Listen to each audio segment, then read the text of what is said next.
வணக்கம். உங்களை வேதியியல் தமிழிற்கு வரவேற்கிறேன். இந்த கெமிஸ்ட்ரி 24x7 தொடர்ல நம்ம முந்தைய போட்டித் தேர்வு வினாக்களை ஒவ்வொன்றா பார்த்துக்கிட்டே வர்றோம். அந்த வகையில நம்ம முதல்ல எல்டிஏ சார்ந்த ப்ராப்ளங்களை ஒவ்வொன்றா பார்த்துக்கிட்டு வர்றோம். ஸோ இன்னைக்கு நம்ம பார்க்க போற ப்ராப்ளம் வந்து அதுவும் எல்டிஏ சார்ந்த ப்ராப்ளம் தான். இது 2009ஆம் ஆண்டு கேட்கப்பட்ட கேள்வியிலிருந்து எடுத்தது. இந்த சப்ஸ்ட்ரேட் வந்து முதல் படியில எல்டிஏ மற்றும் பினைல் செலினைல் குளோரைடு என்கிற எலக்ட்ரோஃபைல் கூட வினைபுரியுது. அதனைத் தொடர்ந்து மறுபடியும் எல்டிஏ இங்க மெத்தில் அயோடைடுங்கிற எலக்ட்ரோஃபைல் கூட வினைபுரியுது.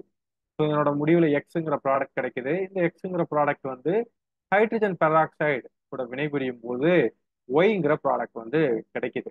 ஸோ இங்க வந்து பாத்தீங்க அப்படின்னா 4 ஆப்ஷன்ஸ் கொடுத்துருக்காங்க. ஸோ பேசிக்கா அந்த வினையை நம்ம பார்த்தோம்னா என்ன தெரியுது அப்படின்னா selenoxide and followed by elimination நடந்திருக்கிறது நமக்கு கிளீனா தெரியுது. சரி, வாங்க இந்த ப்ராப்ளத்தை நம்ம சேர்ந்து சால்வ் பண்ணலாம். ஸோ முதல் படியில் என்ன நடக்குது? எல்டிஏ கூட வினைபுரிகிறது.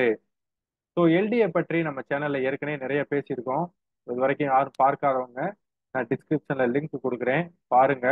எல்டிஏ வந்து பாத்தீங்க அப்படின்னா ஒரு நான் நியூக்ளியோபிலிக் ஸ்ட்ராங் பேஸ், சரிங்களா? ஸோ இது வந்து அசிட்டிக் பகுதியில் இருக்கக்கூடிய புரோட்டானை வேகமாக எடுக்கும். குறிப்பா சொல்ல போனோம் அப்படின்னா ஸ்டெரிக்கலி லெஸ் கிண்டர் சைட்ல இருக்கக்கூடிய புரோட்டானை அது ப்ரிஃபரன்ஷியலா எடுக்கும். சரி, இங்க வந்து நம்ம சப்ஸ்டேட்ல பார்ப்போம்.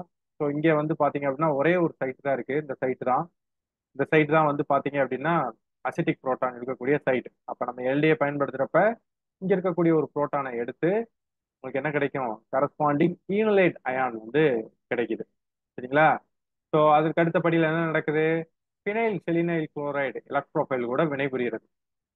இப்ப எப்படி வினைபுரியுதுன்னு பாருங்க. ஸோ இந்த எலக்ட்ரான்கள் இங்கே வருது. இந்த எலக்ட்ரான் வந்து செலினியம் ஆட்டத்தை தாக்குது. இதை தொடர்ந்து சிஎல் மைனஸ் வந்து வெளித்தள்ளி உங்களுக்கு இந்த ப்ராடக்ட் வந்து கிடைக்குது. அதாவது என்ன ப்ராடக்ட் கிடைக்குது? நியூக்ளியோபிலிக் சப்ஸ்டியூஷன் ரியாக்ஷன் வந்து உங்களுக்கு இங்க நடந்திருக்கு. ஸோ இங்க நீங்க முக்கியமா பார்க்க வேண்டியது ஸ்டீரியோ கெமிஸ்ட்ரியை பார்க்கணும். ஸோ பாத்தீங்க அப்படின்னா ஒரு ஈனலேட் அயான் உருவாயிருச்சு அப்படின்னா இந்த பொசிஷன் வந்து பாத்தீங்க அப்படின்னா பிளேன்ல இருக்கும். ஸோ டாப் ஃபேஸ்ல வந்து பாத்தீங்க அப்படின்னா 2 ஹைட்ரஜன் ஆட்டம் மட்டும் இருக்கு. அதே வேளையில பாட்டம் ஃபேஸ்ல இந்த மற்ற ஆட்டம்ஸ்லாம் வந்து பாத்தீங்க அப்படின்னா உங்களுக்கு பாட்டம் ஃபேஸ்ல இருக்கும். அப்ப என்ன அர்த்தம் அப்படின்னா பாட்டம் ஃபேஸ் வந்து பாத்தீங்கன்னா ஸ்டெரிக்கலி க்ரௌடடா இருக்கு. அதே வேளையில டாப் ஃபேஸ் வந்து பாத்தீங்கன்னா ஸ்டெரிக்கலி லெஸ் க்ரௌடடா இருக்கு. அப்ப இந்த அட்டாக் எங்க நடக்குது? டாப் ஃபேஸ்ல நடக்குது. அப்ப டாப் ஃபேஸ்ல நடந்துச்சு அப்படின்னா உங்களுக்கு இந்த இன்டர்மீடியேட் வந்து கிடைக்கும்.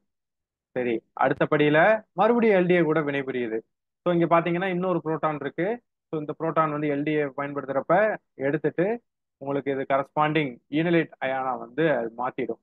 ஸோ இதன் பிறகு மெத்தில் அயோடைடு கூட வினைபுரியுது. ஸோ இப்போ மறுபடியும் சேம் சினாரியோ தான். பாத்தீங்க அப்படின்னா டாப் ஃபேஸ் வந்து பாத்தீங்கன்னா லெஸ் ஸ்டெரிக்கலி கிரௌடட், அதே வேளையில பாட்டம் ஃபேஸ் வந்து பாத்தீங்கன்னா மோர் ஸ்டெரிக்கலி கிரௌடட். அப்ப என்ன நடக்கும்? எலக்ட்ரான்கள் இங்கே வரும். எலக்ட்ரான்கள் வந்து மெத்தில் குரூப்பை வந்து தாக்கும். ஐ மைனஸை வந்து வெளித்தள்ளும். வெளித்தள்ளுறப்ப உங்களுக்கு என்ன கிடைக்கும்? இந்த ப்ராடக்ட் வந்து உங்களுக்கு மெத்திலேட்டர் ப்ராடக்ட் வந்து கிடைக்கும். இப்ப பாருங்க, மெத்திலோட ஸ்டீரியோ கெமிஸ்ட்ரி எங்க இருக்கு? உங்களுக்கு டாப் ஃபேஸ்ல இருக்கு. என்ன காரணம்? இது வந்து பாத்தீங்க அப்படின்னா இந்த ரியாக்ஷன் டாப் ஃபேஸ்ல நடந்திருக்கு. ஸோ உங்களுக்கு எக்ஸுங்கிற ஒரு ப்ராடக்ட் வந்து கிடைச்சிருச்சு. அதன் பிறகு என்ன நடக்குது? ஹைட்ரஜன் பெராக்சைடு போடுறோம். ஹைட்ரஜன் பெராக்சைடு இங்க என்னது? Oxidising agent. ஹைட்ரஜன் பெராக்சைடு போடுறப்ப செலினியம் வந்து பாத்தீங்க அப்படின்னா செலினாக்சைடா மாத்தும். சரிங்களா? ஸோ செலினாக்சைடா மாறிடுச்சு. இதற்கு அடுத்த படியில் என்ன நடக்கும் அப்படின்னா எலிமினேஷன் நடக்கும். ஸோ நீங்க ஏற்கனவே முன்னே படிச்சிருப்பீங்க செலினாக்சைடு எலிமினேஷன். இது வந்து பாத்தீங்கன்னா சல்பாக்சைடு எலிமினேஷன் மாதிரியே சிமிலர் ப்ராசஸ் தான். பட் சல்பாக்சைடு எலிமினேஷனை விட செலினாக்சைடு எலிமினேஷன் ரியாக்ஷன் வந்து பாத்தீங்க அப்படின்னா கொஞ்சம் அட்வான்டேஜஸா இருக்கும். ஏன் அப்படின்னா நீங்க இதை வந்து தனியா செலினாக்சைடு இன்டர்மீடியேட்டை செப்பரேட் பண்ண தேவையில்லை. ஜஸ்ட் செப்பரேட் பண்ணாமையே அந்த ரியாக்ஷன் கண்டிஷன்லேயே வந்து பாத்தீங்கன்னா உங்களுக்கு எலிமினேஷன் நடக்கும். ஸோ இதற்கு முக்கியமா நம்ம இங்க பார்க்க வேண்டியது இந்த செலினியம் ஆக்சைடோட ஸ்டீரியோ கெமிஸ்ட்ரியை வந்து நீங்க பார்க்கணும்.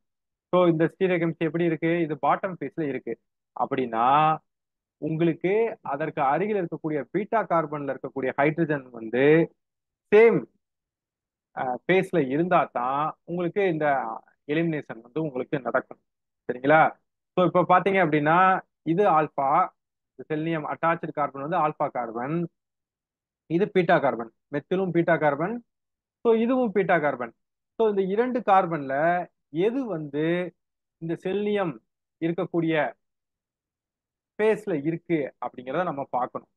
ஸோ கண்டிப்பா வந்து இந்த ஹைட்ரஜன் இருக்க வாய்ப்பில்லை, ஏன்னா இது வந்து டாப் பேஸ்ல இருக்கு. அதே வேளையில இந்த செல்னியம் வந்து பாத்தீங்க அப்படின்னா உங்களுக்கு பாட்டம் பேஸ்ல இருக்கு. சரிங்களா? ஸோ இதை வந்து நம்ம திருப்பி ரீட்ரா பண்ணிக்கிடுவோம். இப்ப பாத்தீங்க அப்படின்னா இதுவும் பீட்டா கார்பன் தான், இதுவும் பீட்டா கார்பன் தான். பட் இது வந்து பாத்தீங்கன்னா சரியான அலைன்மெண்ட்ல இல்ல, அதாவது ஒரே பேஸ்ல வந்து இல்ல. அதே வேளையில இந்த கார்பன்ல பாத்தீங்கன்னா 3 ஹைட்ரஜன் இருக்கு. கண்டிப்பான முறையில ஒரு ஹைட்ரஜன் வந்து உங்களுக்கு பாட்டம் பேஸ்ல இருக்கும். சரிங்களா? ஏன்னா இந்த கார்பன் கார்பன் பாண்ட் வந்து ரொட்டேட்டபிளா இருக்கனால, ஸோ ஒன்று வந்து பாத்தீங்கன்னா கரெக்டான வகையில அரேஞ்ச் ஆயிருக்கும், அதாவது பாட்டம் பேஸ்ல இருக்கும். அப்படி இருக்கிறப்ப என்ன நடக்கும் பாருங்க, இந்த எலக்ட்ரான் இந்த ஹைட்ரஜனை அப்ட்ராக்ட் பண்ணிக்கிறது. இதனை தொடர்ந்து இந்த எலக்ட்ரான் இங்க மூவ் ஆகுது. அதே வேளையில கார்பன் செலினியம் பாண்ட் வந்து உடைஞ்சு இந்த எலக்ட்ரான்கள் செலினியத்தை நோக்கி நகருது. ஸோ இதனோட முடிவுல வந்து பாத்தீங்க அப்படின்னா உங்களுக்கு சின் எலிமினேஷன் வந்து நடந்திருக்கு. என்ன காரணம் சின் எலிமினேஷன் சொல்றோம்? ஸோ இந்த செலினியம் பார்ட்டும் இந்த ஹைட்ரஜனும் வந்து பாத்தீங்கன்னா சின் பேசன்ல இருக்கு. அந்த வகையில அது எலிமினேட் ஆயிருக்கு, அதனால சின் பேசன், அதாவது சின் எலிமினேஷன் அப்படின்னு சொல்றோம். ஸோ இதனோட முடிவுல வந்து பாத்தீங்கன்னா உங்களுக்கு corresponding alpha beta unsaturated alkene கிடைக்கும். அதை தொடர்ந்து உங்களுக்கு இந்த செல்னியம் பை ப்ராடக்ட்டும் உங்களுக்கு கிடைக்கும். நம்ம டிஸ்கஷன் பண்ணபடி பார்த்தோம் அப்படின்னா இதுல எது சரியான விடையாக இருக்கும் அப்படின்னு பாத்தீங்க அப்படின்னா, ஸோ இங்கேயும் மெத்தில் டாப் பேஸ்ல இருக்கு, இங்க செலினியம் பாட்டம் பேஸ்ல இருக்கு. இங்கேயும் மெத்தில் டாப் பேஸ்ல இருக்கு, செலினியம் பாட்டம் பேஸ்ல இருக்கு. ஸோ இந்த இரண்டு ஆப்ஷனும், இந்த இரண்டு ஆப்ஷன்லயும் இந்த ஃபர்ஸ்ட் ஆன்சர் வந்து கரெக்டா இருக்கு. நம்ம அடுத்து நம்ம பார்த்த செகண்ட் ஆன்சரை பத்தி பார்க்கணும், ஒய்யை வந்து பார்க்கணும்.